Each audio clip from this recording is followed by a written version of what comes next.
hockey sur glace. Commentaire Gilles Cauzanet, Léon Zitrone, réalisation Jean Pradinas. Bonjour ou bonsoir. Nous enregistrons le vendredi soir, vous voyez cette émission le samedi après-midi.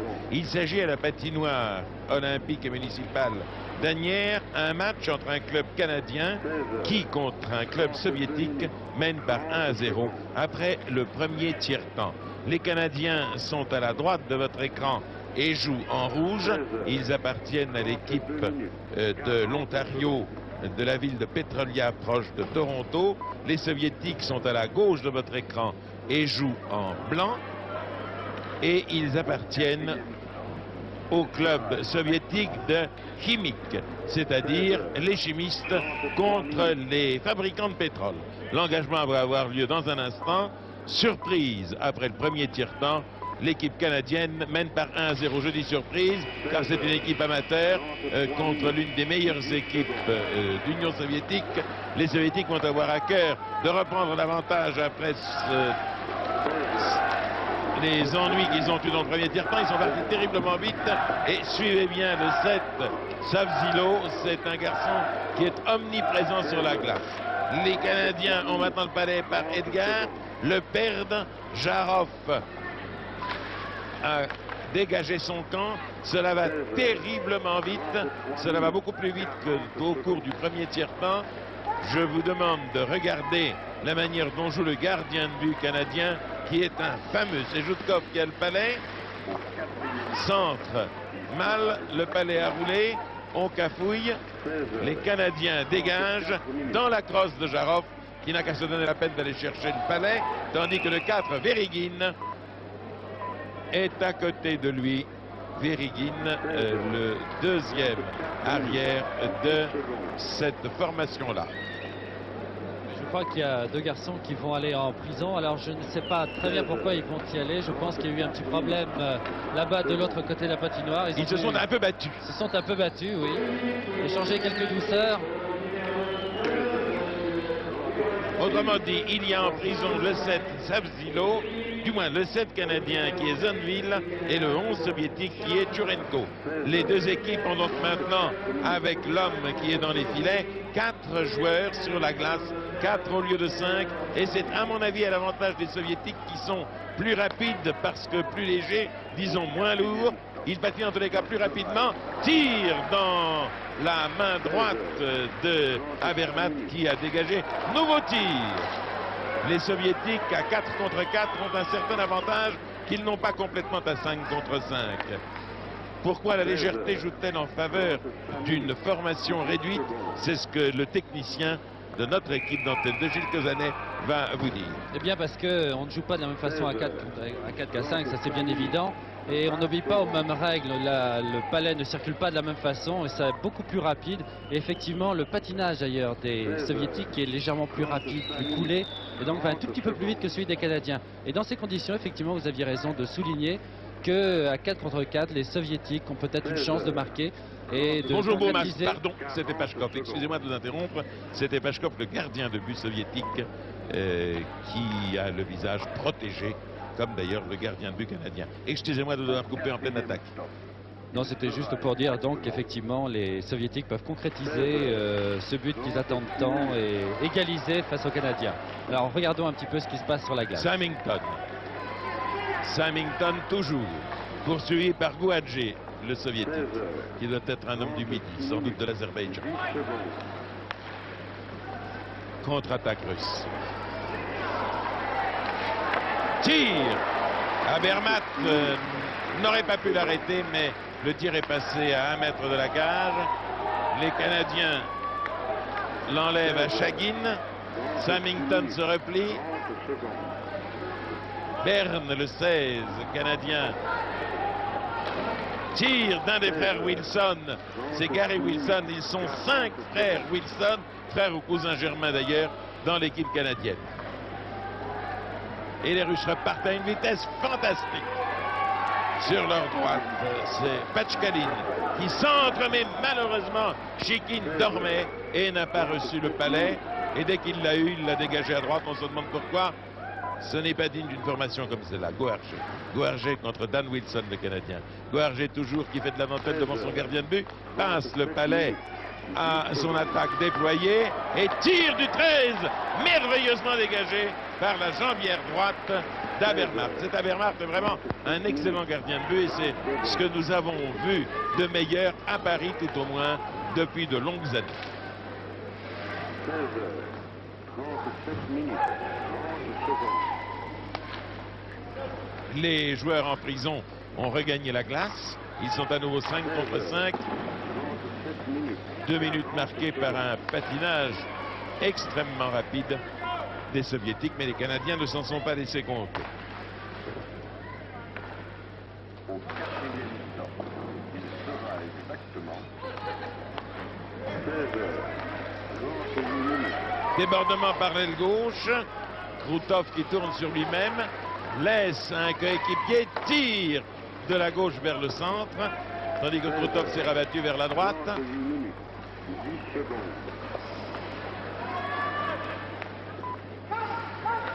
Dave Wilson, plus lent, a tout de même réussi à dégager son camp.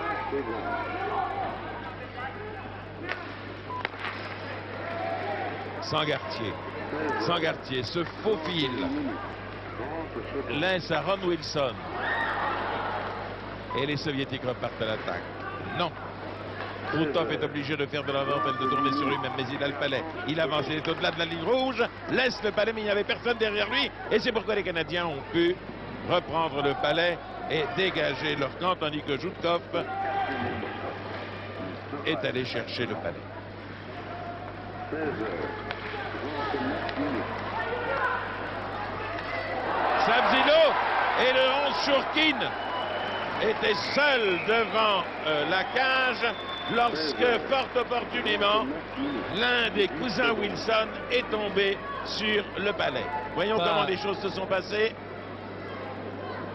Il a réussi à lui sortir le palais d'entre les pieds. C'est admirablement bien fait. Et ça, c'est le travail canadien. Ils sont très très forts à ce jeu-là. Ils savent très très bien subtiliser un palais, surtout en défense. Et ça c'est le fait qu'ils ont des bras extrêmement forts et que c'est un avantage extrêmement important. Mais il l'a remarquablement bien fait parce qu'il a fallu la répétition au magnétoscope pour que l'on vite exactement ce qui s'était passé. Les Soviétiques donnent toute la gomme. Ils ont toujours un but de retard.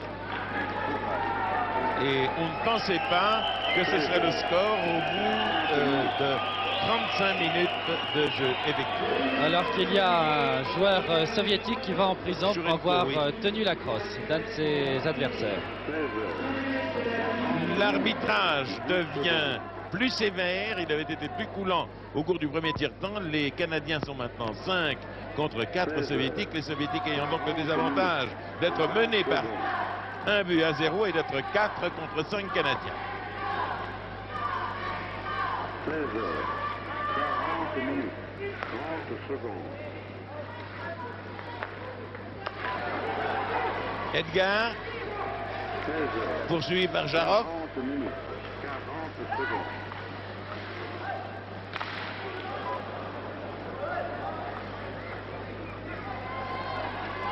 Et l'on va dégager.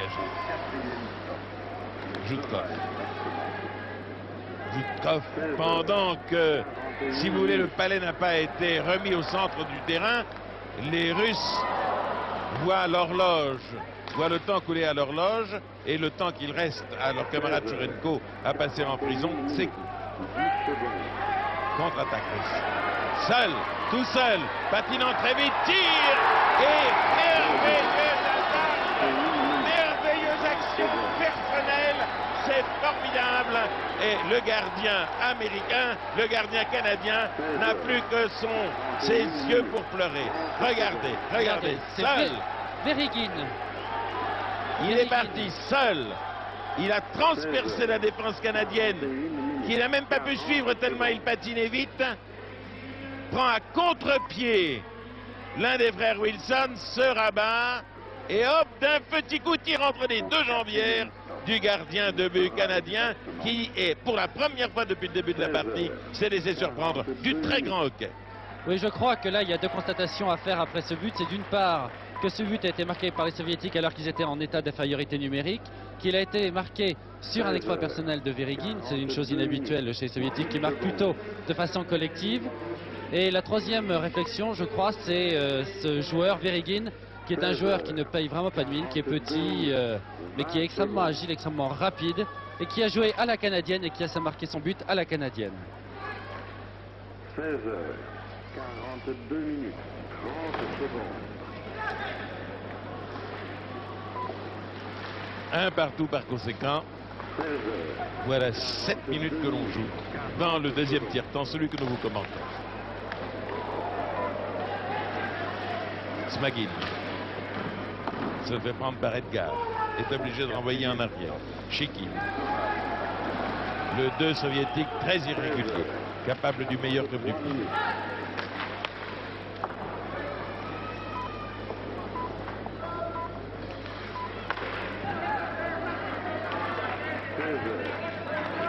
Dave Wilson, derrière Habermas. Hésite, attend, qu'est-ce qu'il attend? On se demande, qu'est-ce qu'il attend pour être heureux que Samington le 8 vienne lui prendre le palais? Ils se le passent les uns aux autres. C'est une espèce de départ lancé d'attaque canadienne, mûrement réfléchi d'ailleurs, n'a rien donné.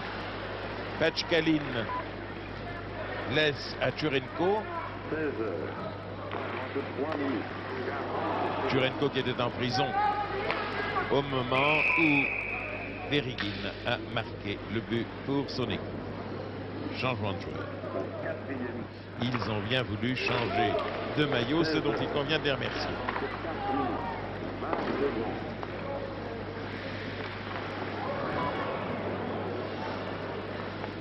16 heures, 44 minutes, 30 secondes. Ouargé passe au 10, Smagin qui tire. Mais ce n'est pas tous les jours fait. Et Habermas a encore réussi un de ses arrêts dont il a été plutôt prodigue au cours de cette partie. Au 4e temps. Et qu'un homme peut le saisir à la main, c'est tout de même fantastique. Ça, c'est absolument diabolique, la vitesse et les trajectoires souvent de ce palais. 16 heures. Zondville a perdu le palais. Oh là là, un Soviétique et un Canadien se battent. Ah non, messieurs, je vous en prie, épargnez-nous ça, nous avions une partie claire, une belle partie du beau sport. Arrêtez les uns et les autres vos règlements de compte personnels. 16 heures, 45 minutes, 30 Contre-attaque canadienne plus lente que ne sont les contre-attaques soviétiques dans la même situation. 16 heures, 47 minutes. À nouveau une action personnelle. On repasse en arrière et l'on tire de plein fouet, si je puis dire. Mais le gardien canadien, moi, il fait mon admiration. Il fait un travail absolument extraordinaire depuis le début de la partie, même au cours du premier tiers-temps. Il a arrêté une trentaine, 30 ou 40 tirs soviétiques qui n'étaient pas toujours faciles, alors que de l'autre côté, le gardien soviétique de Khimik de Moscou a une tâche beaucoup plus facile, même s'il a encaissé un but un petit peu malheureux au cours du premier tiers-temps. Il a encaissé le but parce que il a eu un instant d'inattention, il faut 16 bien. heures, 46 minutes, 20 secondes. Mais c'est un beau match. 16 heures, 46 minutes, 30 secondes.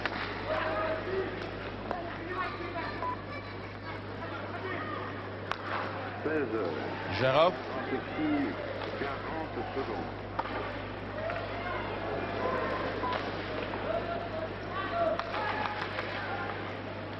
les Canadiens derrière les filets soviétiques. Edgar le reçoit, il n'était pas prêt. Et à nouveau des bagarres éclatent. Des bagarres, oh là là, deux hommes. La bagarre entre les hommes devient générale. La cage au fol frissonne. 16 heures, Et l'un des arbitres, l'un des trois arbitres, reconnaissable à leur maillot rayé, vient leur dire, messieurs, il a dû leur dire pas de salisette. 20 secondes.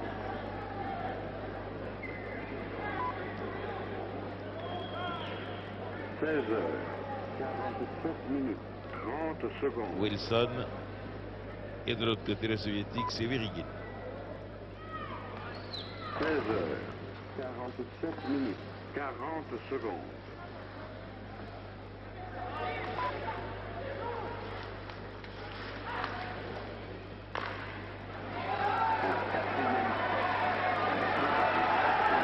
Encore une fois, Verigin, l'homme qui marqua tout à l'heure quand ils étaient 4 contre 5. Dégagement interdit. 16 heures, 48 minutes, 10 secondes. Ah, le mot anglais icing est peut-être plus poétique que dégagement interdit. D'abord, il est court, et ensuite, ice voulant dire glace, cela signifie que le palais a longtemps roulé sur la glace, trop longtemps, et qu'il est allé trop loin. On dit en 2 syllabes, icing, salut beau masque. 16 heures, 48 Monsieur minutes, Pashkov. 30 secondes. Le jeu ralentit un peu. 16 heures, À chaque engagement, les équipes en profitent pour souffler. 40 secondes. Je crois qu'il y a un engagement physique qui est très important du fait du jeu canadien qui joue beaucoup sur l'homme et qui n'hésite pas à coincer contre la balustrade. Et ça doit vraiment user un organisme. 16 heures, 49 minutes. Encore dégagement interdit. On vient vers le rond d'engagement lentement, lentement. On respire, on prend son temps pour souffler. On est à la recherche du souffle. Trounov contre Symington. Et nouveau dégagement. Mais pas interdit cette fois-ci. Il faut dire arrêt de Habermas qui dégage son camp remarquablement. 49 minutes, 20 secondes. Zonneville, le Canadien, passe là-bas à droite à l'un des cousins Wilson, à Jay Wilson, 30 secondes. qui le donne à son frère, lequel ne sait pas trop quoi en faire, et tire littéralement un tir très mou dans le gant gauche de Pashkov.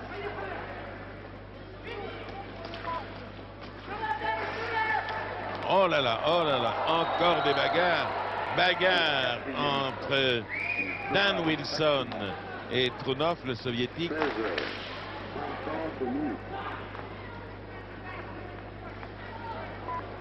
Davidkin. Base devant Dan Wilson. 16 heures, Sangartier 30 minutes, 10 à Le secondes. Palais. Le conserve un bon moment.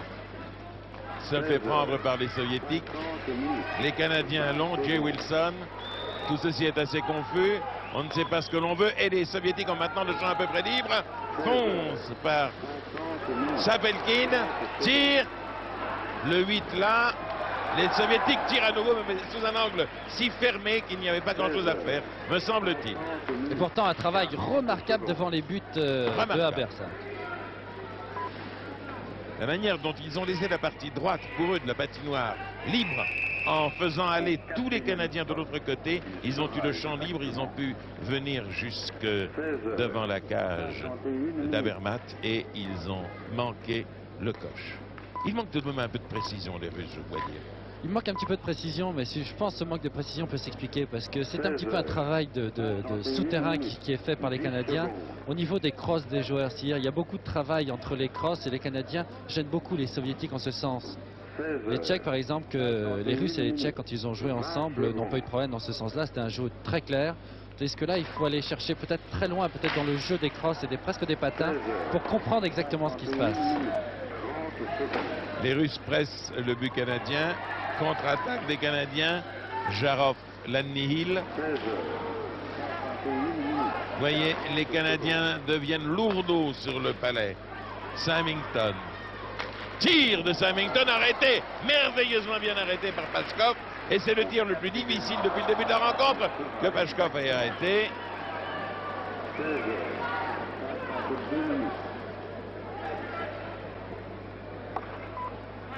On joue depuis 12 minutes dans ce deuxième et avant-dernier tiers-temps. Dégagement interdit encore une fois. 10 secondes. Alors nous avons maintenant, alors que nous avons eu une partie très construite, chacun selon son style, nous avons maintenant de très belles passes de jeu, Gilles, mais ce n'est plus cette espèce de construction du début parce que les joueurs commencent à être fatigués. D'une part, je crois que les Canadiens ne sont pas au mieux de leurs conditions physiques. Et d'autre part, les Soviétiques qui sentent que les Canadiens sont à leur portée, essayent aussi un petit peu de se dégager tout seul et de construire quelque chose, comme Verigin tout à l'heure quand il a marqué, de faire des actions individuelles. Ah mais le but avait une chose merveilleusement bien faite. C'est l'un de mes bons souvenirs de hockey, ce but d'il y a 7-8 minutes. Et à nouveau, Verigin dans ses œuvres. Mais cette fois-ci, les Canadiens s'en méfient. Edgar donne loin à Abercombe. Et à nouveau, Edgar tire à Pachkov qui arrête remarquablement.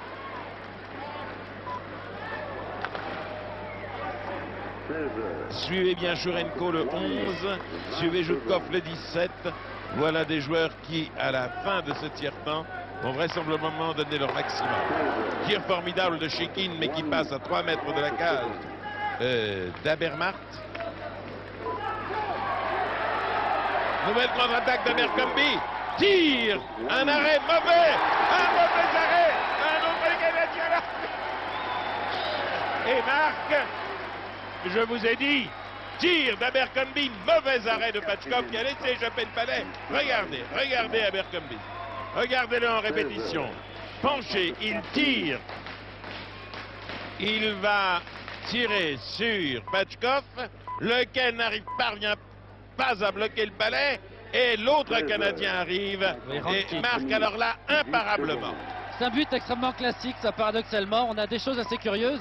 Un but soviétique à la canadienne et un but canadien à la soviétique. Voilà, c'est le sport, cela. C'est un jeu plein de rebondissements et les Canadiens mènent maintenant par 2 buts à 1. 30 secondes.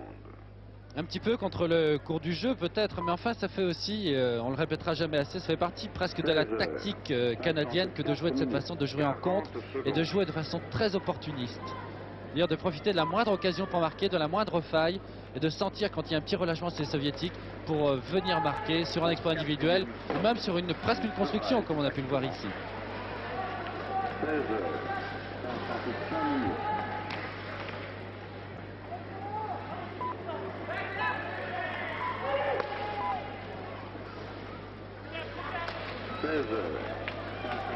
Minutes, 10 secondes.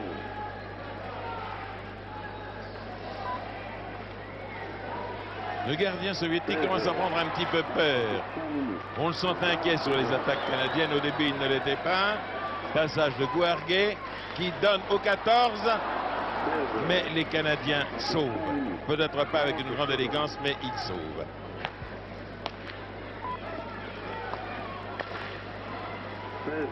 Sapelkin. Sapelkin ou Trunov. Trunov à Guarget. Guarget trop individualiste. À nouveau Sapelkin. Et Abermart a arrêté une fois de plus. Je voudrais le répéter. C'est un grand gardien de but qui est là en train de balayer un peu devant sa porte. Mais c'est un grand gardien de but. C'est un gardien de but de la classe internationale, indubitablement. Je vous rappellerai que l'équipe Petrolia de la province de l'Ontario, ici, là, l'équipe canadienne est championne amateur senior de son pays. 56 minutes, 30 secondes.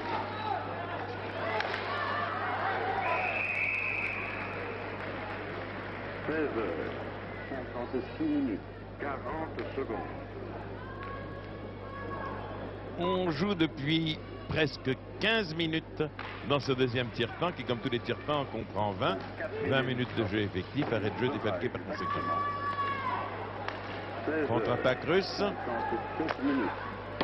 Nikitin a tiré. Comme ça. Au petit bonheur la chance un peu. 16 heures, 57 minutes, 10 secondes.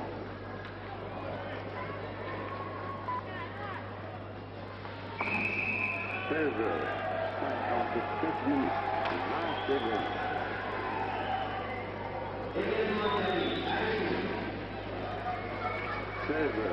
Et sur ce dégagement interdit que le speaker officiel vous a annoncé, on en profite pour faire un changement de joueur. 2-1 toujours pour les Canadiens. Les Canadiens de Petrolia, province de l'Ontario, contre les Soviétiques de Chimik de Moscou. 16h58.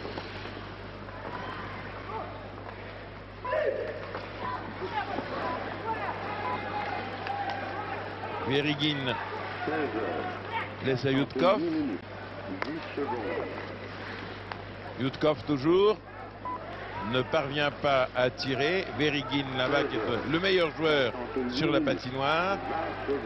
Yutkov, les Russes hésitent, construisent quelque chose, essayent de démarquer un de leurs joueurs pour qu'il puisse tirer. Sapelkin est obligé d'aller chercher le balai presque au-delà de la ligne rouge de défense de son camp. Et en un instant, le combat change de face, le combat change d'âme, mais parti de loin. Verigin va pouvoir... Ah, il a failli tirer, il était en position de déséquilibre, n'a pas pu chercher son équilibre, n'y parvient pas, donne le palais à son coéquipier qui tire. Quel dommage que Verigin se soit trouvé en position de déséquilibre. Il aurait pu tirer, c'est dommage. Il s'est trouvé aussi en position d'équilibre, mais aussi il a été gêné justement par une crosse canadienne qui est venue soulever Comme vous légèrement la disiez il y a sienne. un instant, les crosses canadiennes entrent sous les patins soviétiques. Sous les patins, ils viennent soulever les crosses soviétiques, et ce qui les gêne beaucoup. 16h. Et alors, Verigin, pour revenir à Verigin, c'est vraiment le joker soviétique, puisque c'est un arrière qui joue en position très en pointe et qui vient surprendre un petit peu toute la défense canadienne. 16h. Il tient tous les postes à lui tout seul. 20 secondes. Trounov contre le 22 canadien. Le 22 à Agnières, bien entendu. 59 minutes. 30 secondes. Le 22 à Agnières, ça n'a pas marché, comme chez Fernand Reynaud. Et il faut qu'il soit remplacé. Ils sont remplacés par Pachkalin et Edgar. Dan Wilson. Au 4e stop. Il sera exactement Jay Wilson. 17h. 22 Wilson. Pachkalin par terre.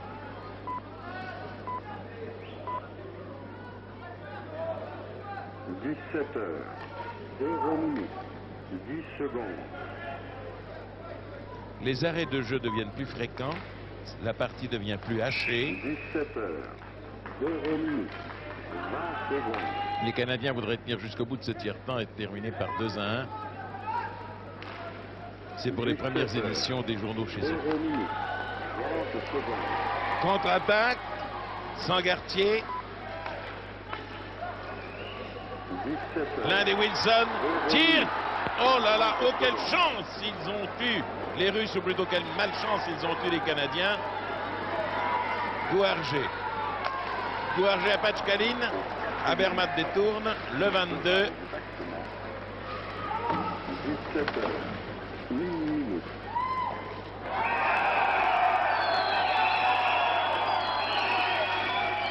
Oh là là, oh là là, oh là là. C'est pas rondel. C'est Oh, pas c'est pas rondel. méchant, ça, Zovil, en fait. le 7. Et je n'ai pas vu le soviétique contre lequel il se battait.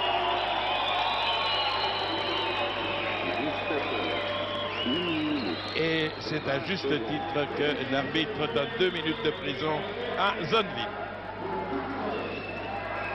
17h. Maintenant, les soviétiques sont à 5 sur la glace contre 4. Et c'est le moment venu pour eux d'égaliser. Là, ils devraient mettre toute la sauce, je crois, comme l'on dit. Oui, toute la sauce, mais attention, la défense canadienne est aussi très forte, on l'a vu tout au long de la partie, ce qui explique peut-être le score, un but seulement des soviétiques, c'est peut-être parce que la défense canadienne est très forte, au contraire de son attaque. Elle est sporadique, mais elle est forte. Il sera exactement 17h. 2 minutes.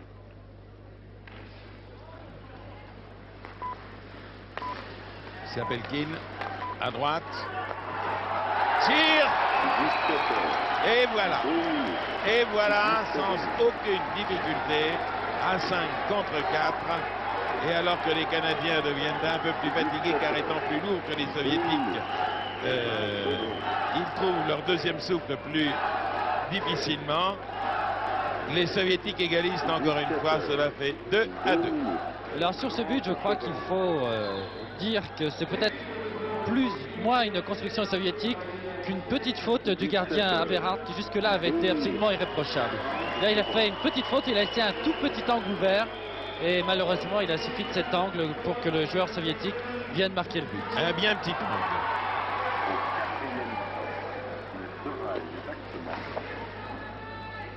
17h03. Voilà, maintenant qu'un but a été marqué, on revient à 5 contre 5. 17h03. Fatigué par une partie très remarquable, Aberhart, le gardien de but canadien, n'a plus l'air d'être tout à fait dans son assiette. 20 secondes.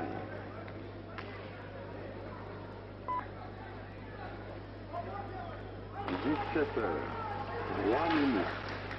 30 secondes.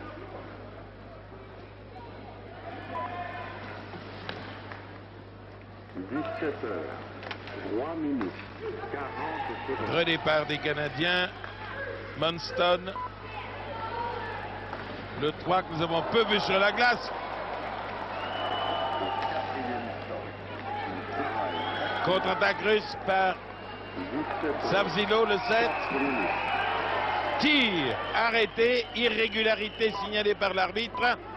Irrégularité, me semble-t-il. Oui, il a lancé sa crosse qui est interdite. Crosse lancée dans les jambes de l'adversaire. 10 secondes. Dave Wilson, le 5 pour le Canada. Sapelkin, le 5 pour le Soviétique. 20 secondes. Mais l'affaire s'est située autre part. Oui, c'est le numéro 3 Munston, le barbu. qui a lancé sa crosse. Et c'est l'assistant du capitaine le numéro 5 qui est venu discuter avec les arbitres, prétendant qu'en fait sa crosse avait glissé toute seule. Ce dont je ne suis pas très sûr. Je pense que c'est une mauvaise foi. Et l'arbitre donne une pénalité majeure, c'est-à-dire non pas 2 minutes, mais 5 minutes de prison.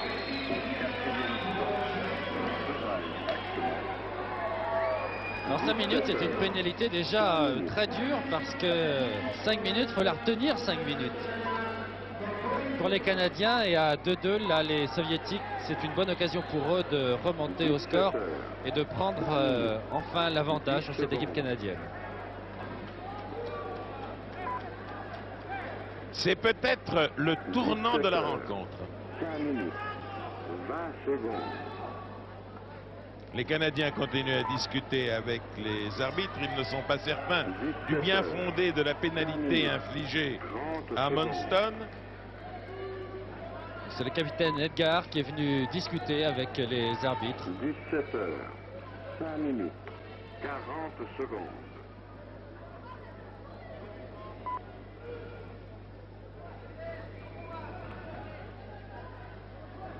Au 4e stop, il sera exactement... Alors là, il y a un petit moment de flottement. Edgar est allé consulter son coach, est allé voir peut-être ce qu'il fallait faire, ce qu'il fallait penser de cette décision. L'arbitre l'appelle. Pas très pressé, monsieur Edgar. Voilà, il voit d'ici en train de discuter avec son coach. Peut-être de tactique. 10 secondes.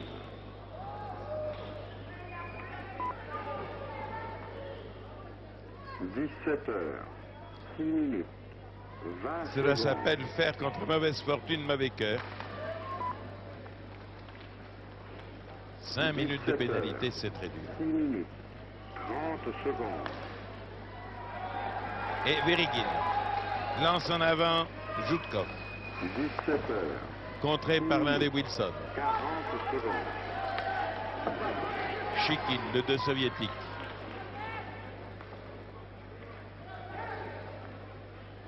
Au 4e stop, il sera Et exactement... Jarov qui l'a donné à Zhutkov. 17h, 7 minutes. Arrêté le long de la balustrade par Dan Wilson. Verigin. 17h, 7 minutes, 10 secondes. Le match prend des allures qui, 17h, je le crains, peuvent dégénérer 20 secondes. en bagarre. Je ne sais pas pourquoi je sens de l'électricité dans l'air. 17 heures. Les Canadiens ont l'air désemparés. Profitent longuement des arrêts de jeu. Ne savent plus très bien à quel sein se vouer. À 2-2, il est bien évident qu'il y a de fortes chances que les Russes maintenant jouent à 5 contre 4. Leur prennent davantage. Même à l'engagement, il y a des gestes de brutalité. C'est ce dont j'avais peur. Exactement. 17 heures, 8 minutes. Oh là là, messieurs, donnez-nous du beau sport. Ne videz pas des querelles entre vous. 17 heures, 8 minutes, 10 secondes.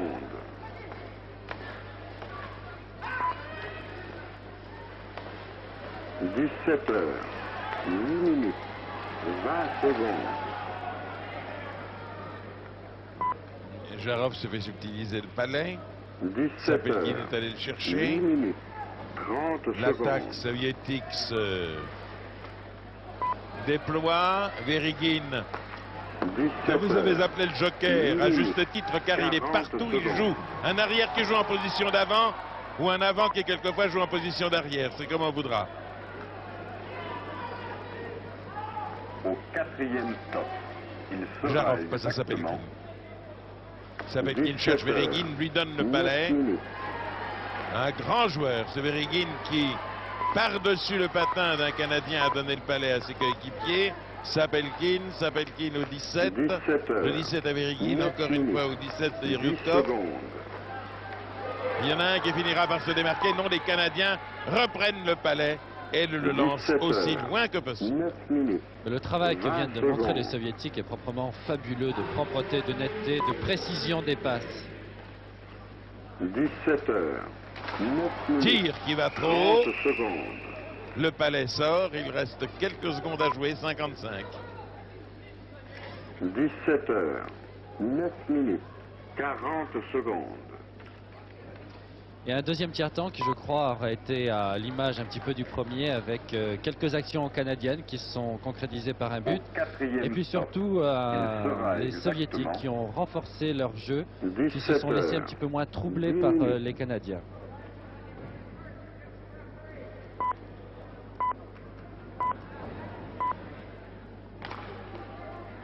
« 17 heures, 10 minutes, 10 secondes.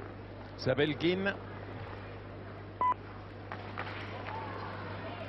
17 heures, 10 minutes, 20 secondes. le rythme se ralentit de plus en plus.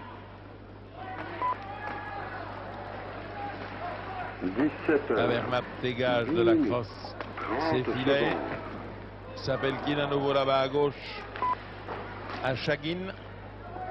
17 Et heures, Sapelkin 10 minutes, va 40 passer le palais secondes. sans se faire trop de mourants.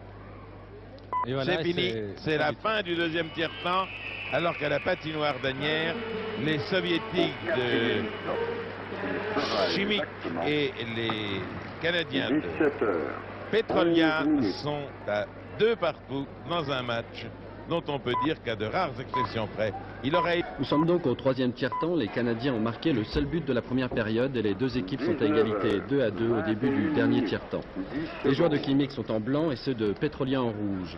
Les deux formations ont des styles complètement à l'opposé. Les Soviétiques, comme ici, pratiquent les montées offensives collectives avec une circulation rapide du palais et une grande mobilité des joueurs dans la zone d'attaque. Combinaison qu'ils renouvelleront souvent avec un tir au but à la clé. À tel point que Aberhart, le gardien de Petrolia, devra faire des prodiges. Il sera d'ailleurs le meilleur joueur de son équipe.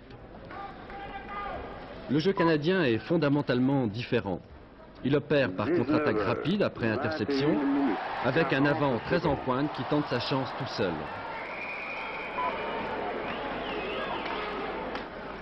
Autre caractéristique du jeu canadien, la roublardise et l'utilisation intensive de la crosse à des fins intempestives. Regardez la crosse qui vient s'intercaler entre les deux patins. C'est sanctionné normalement. Il vient en prison pour 2 minutes. On ne badine pas. Les Canadiens renouvelleront plusieurs fois ce geste et souvent à l'insu des arbitres, ce qui faussera un petit peu le jeu soviétique. À la suite de cette faute, le numéro 6 canadien est en prison pour 2 minutes. Les joueurs de Petrolia sont donc en état d'infériorité numérique, 4 contre 5 à Khimik. Les Soviétiques peuvent maintenant construire en toute tranquillité autour de la boîte noire le carré que forment les Canadiens devant leur but. 30 secondes. Pour ces derniers, la tactique est simple, gagner du temps. Comment? Eh bien en dégageant le palais le plus loin possible de l'autre côté de la patinoire. Au Canada, c'est une action qui est applaudie par les spectateurs. Elle est considérée comme une excellente opération tactique. Mais la tactique a ses limites quand on a en face de soi un garçon comme ce numéro 4, Veregin, un arrière qui peut devenir un avant diabolique. 23 minutes. C'est lui qui, dans ce système de jeu bien huilé, apporte la touche de génie. Il sème la panique dans la défense canadienne et va permettre à son équipe de marquer un but. 10 secondes. Et ainsi de mener 3-2 au cours de ce troisième tiers-temps. 19 heures, 23 minutes, 20 secondes. Voilà, tir de Veregin. 19 heures. Les Soviétiques mènent donc 3-2 et la supériorité numérique a donc payé. C'est un but extrêmement classique. Veregin tape en slapshot. Le gardien canadien Aberhart est gêné par un de ses joueurs et laisse passer le palais. Mais ce troisième tiers-temps est surtout marqué par un certain nombre d'irrégularités, comme celle-ci. Le joueur canadien reçoit un coup de crosse dans la figure. Il est sérieusement touché à l'œil gauche. Au ralenti, on voit bien le coup porté par Michel Chikin, le soviétique, qui écopera de 5 minutes de prison. Les rôles sont donc inversés. Les Canadiens jouent maintenant à 5 contre 4 soviétiques. Les Canadiens en profitent et marquent un but qui laisse les soviétiques pantois. Un but travaillé très rapidement, contre lequel le gardien soviétique Pashkov ne peut rien. Et pourtant Pashkov est un des meilleurs gardiens soviétiques et faisait en effet partie de l'équipe championne olympique en 1976. La fin de la partie entre les deux équipes sera extrêmement hachée et marquée par de nombreux séjours en prison. Les Canadiens notamment s'y retrouvèrent à 3 en même temps. Les Soviétiques du reste y firent aussi de fréquents séjours. À 3-3, un score étriqué qui indique la qualité des défenses. Les Canadiens s'en sortent bien. Ils terminent quand même dernier de ce tournoi de Paris remporté par l'équipe de Kimmich. Au 4e, il sera exactement